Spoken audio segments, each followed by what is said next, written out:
வணக்கம். இன்று கல்லாமை அதிகாரத்தின் 4வது குறளை நாம் பார்க்கலாம். படிக்கலைன்னா நமக்கு மதிப்பில்லை அப்படிங்கிறது எல்லா காலத்துலேயுமே இருக்கக்கூடிய ஒன்று தான் இல்லையா? படித்தவர்களுடைய வார்த்தைகளே அரங்கில் ஏறாது சில சந்தர்ப்பங்களில். அப்படி இருக்கும் பொழுது படிக்காதவர்கள், கல்லாதவர்கள், கல்வி அறிவு இல்லாதவர்களுடைய சொற்கள் எந்த அளவிற்கு ஒரு சபையினரால் மதிப்போடு ஏற்றுக்கொள்ளப்படும்? அது முடியாது. சில சமயங்களில் படிக்காத மக்கள் கூட என்ன பண்ணுவாங்கன்னா, சில விஷயங்களை நுணுக்கமாக சொல்லுவார்கள்.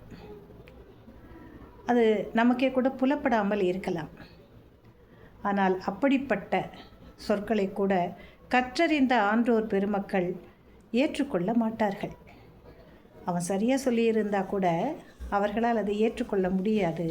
ஏனென்றால் அவன் கல்வி அறிவு இல்லாதவன் என்ற அந்த ஒரு பண்பு படித்தவர்களால் அதை ஏற்றுக்கொள்ள முடியாது.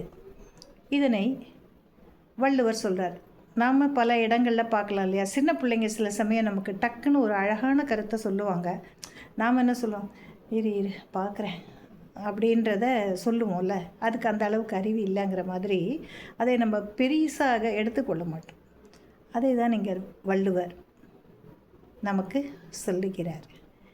கல்லாதான் ஒட்பம் கழிய நன்று, கல்லாதான் ஒட்பம் கழிய நன்று, ஆயினும் கொள்ளாரறிவுடையார், ஆயினும் கொள்ளார் அறிவுடையார். கல்லாதான் ஒட்பம் கழிய நன்றாயினும் கொள்ளார் அறிவுடையார். சில சமயங்களில் தற்செயலாக கல்லாதவர்கள் சில நல்ல விஷயங்கள் அல்லது நல்ல கருத்துக்களை கூறுவார்கள். அவர்களால் கூற முடியும். எல்லாம் மனுஷன்தானே. சில சமயம் அவங்க சொல்லுவாங்க. அது நல்ல சிறப்பாக இருந்தால் கூட கற்றறிந்த ஆன்றோர் பெருமக்களால் அதனை அவ்வளவு எளிதில் ஏற்றுக்கொள்ளவே முடியாது.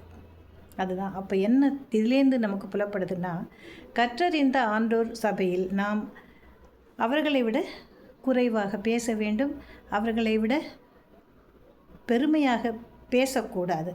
அப்போ படிக்காதவன் எப்படி இருக்கணும்னு பாருங்கள். அவன் பேசுனா அவங்களால அதை எளிதில் ஏற்றுக்கொள்ளவே முடியாது.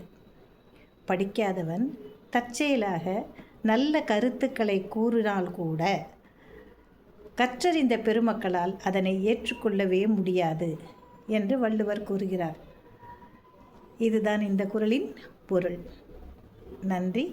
நாளை நாம் அடுத்து ஒரு குறளில் சந்திக்கலாம்.